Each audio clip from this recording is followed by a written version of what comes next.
सबसे बड़ा nuclear plant है। 15 साल बाद ये फिर से चालू हो रहा है। जापान ने फुकुशिमा परमाणु संयंत्र में हादसे के बाद लगभग सभी परमाणु संयंत्र बंद कर दिए थे। करीब 1,60,000 लोगों को अपना घर छोड़कर जाना पड़ा और ढेर सारा रेडियोधर्मी पदार्थ देश भर में छोड़ा गया। फुकुशिमा का संयंत्र टोक्यो इलेक्ट्रिक कंपनी चलाती थी और इसे भी एक और संयंत्र को शुरू करने में देरी की गई है क्योंकि एक दूसरी बिजली कंपनी ने भूकंप के आंकड़ों में जालसाजी की। विरोध के बावजूद सरकार परमाणु ऊर्जा की वापसी के लिए जोर लगा रही है जिससे कि जीवाश्म ईंधन का आयात घटे।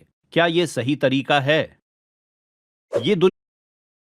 ये दृश्य कोलंबिया में एक बड़े विमान हादसे का है, जहां बुधवार को एक विमान पहाड़ी इलाके में दुर्घटनाग्रस्त हो गया।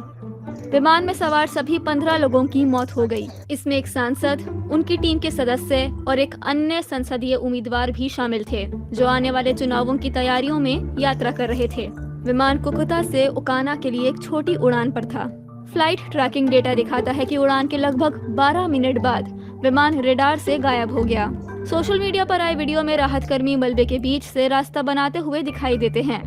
विमान जिस जगह गिरा वो एक दुर्गम पहाड़ी इलाका है, जो कोका की खेती और अवैध सशस्त्र समूहों की सक्रियता के लिए जाना जाता है। इस वजह से खोज अभियान और भी मुश्किल हो गया। दुर्घटना का कारण फिलहाल स्पष्ट नहीं है। सरकारी एयरलाइन ने हादसे की पुष्टि की है और पीड़ित परिवारों के प्रति संवेदनाएं व्यक्त की हैं। अधिकारियों ने जांच शुरू कर दी है ताकि पता चल सके कि इस छोटी उड़ान में क्या गड़बड़ी हुई। बांग्लादेश के मकसूदुर रहमान को जब रूस में नौकरी का ऑफर आया तो उन्हें लगा जिंदगी बेहतर होगी, लेकिन रूस पहुंचने पर उनके साथ ऐसा धोखा हुआ जिसकी उन्होंने कल्पना भी नहीं की थी। उन्हें यूक्रेन के साथ लड़ाई में झोंक दिया गया। वहां से भागकर आए मकसूदुर आप बीती सुनाते हैं। जब हमने कमांडरों से कहा कि हम यहाँ ये सब काम करने नहीं आए हैं, तो उन्होंने कहा हमने तुम्हें खरीदा है।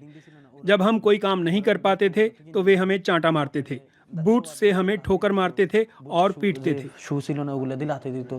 बहुत से बांग्लादेशियों की आप बीती मिलती जुलती है। कई तो रूसी सेना से बचकर भाग आए और कई अब भी लापता हैं।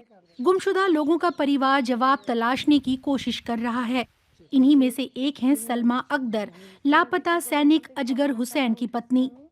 अजगर को लॉन्ड्री अटेंडेंट की नौकरी के नाम पर रूस बुलाया गया था। 26 मार्च से उनकी कोई खबर नहीं है। सलमा बताती हैं कि पति ने कहा था कि उन्हें रूसी सेना को बेच दिया गया है।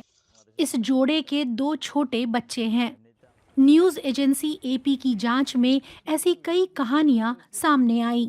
बांग्लादेश पुलिस ने इससे जुड़े एक ट्रैफिकिंग रिंग का भी पता लगाया है। बांग्लादेश के मकसूदुर रहमान